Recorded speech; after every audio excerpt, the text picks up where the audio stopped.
The election drama continues in the United States. CNN's Karin Caifa joins us now live from Washington, D.C. for the latest on the vote counting.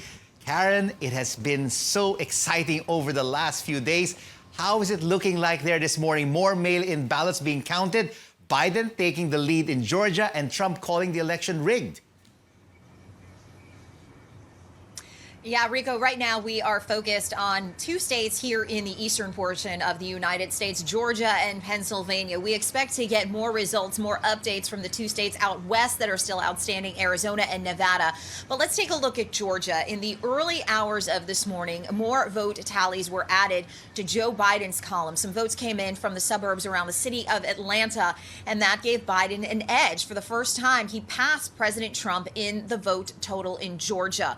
Up in Pennsylvania, they continue to make their way through ballots, especially in the vicinity of the city of Philadelphia. We are expecting an update from the city of Philadelphia and their ballots later on this morning. They have about 163,000 votes outstanding in Pennsylvania statewide. And right now, President Trump's margin ahead of Joe Biden is at about 18,000. So really razor thin margins we are talking about, Rico. And that is why election officials in these remaining states really want to get this right. Mathematically, though, Karin, is there a possibility of a tie in the electoral votes at 269 for each candidate? Well, if you look at the outstanding states right now, the math wouldn't necessarily lend it to that. And Rico, if you look at where the votes remain to be counted, the bulk of the votes remain to be counted in these states.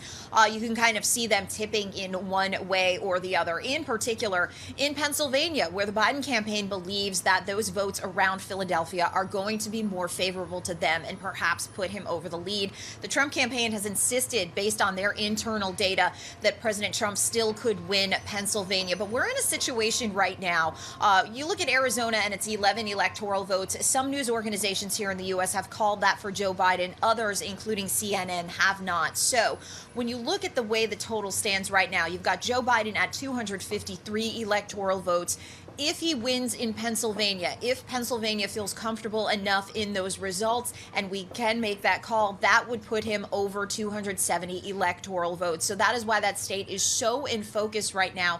If they can put Georgia on top of that, that would really be a blow to the Trump campaign. Rico, that state has not gone blue. It has not gone for a Democratic presidential candidate since Bill Clinton in 1992. History could be made over the next few hours, Karin, and President Trump has been complaining of tremendous corruption and fraud in the mail-in ballots without giving any evidence. What are analysts saying? Does this undermine the integrity of the votes and America's democracy?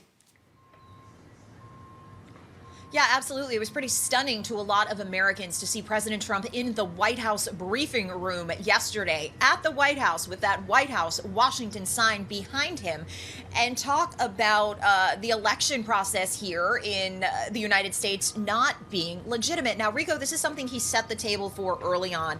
As soon as it became apparent that a number of states were moving towards expanding mail-in ballots due to the coronavirus pandemic, President Trump started to set the table at his rallies with his supporters, really trying to undercut the legitimacy of mail-in ballots. He encouraged many of his supporters to go to the polls on Election Day.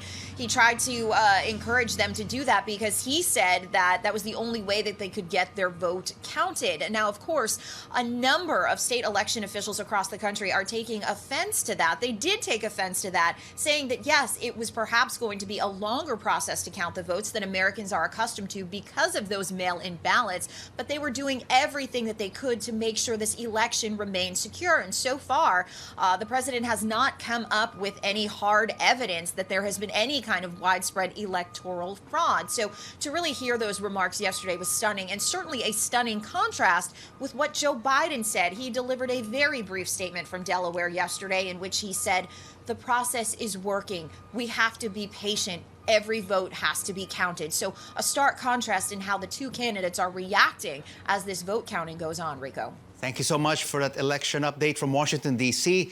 CNN's Karin Caifa.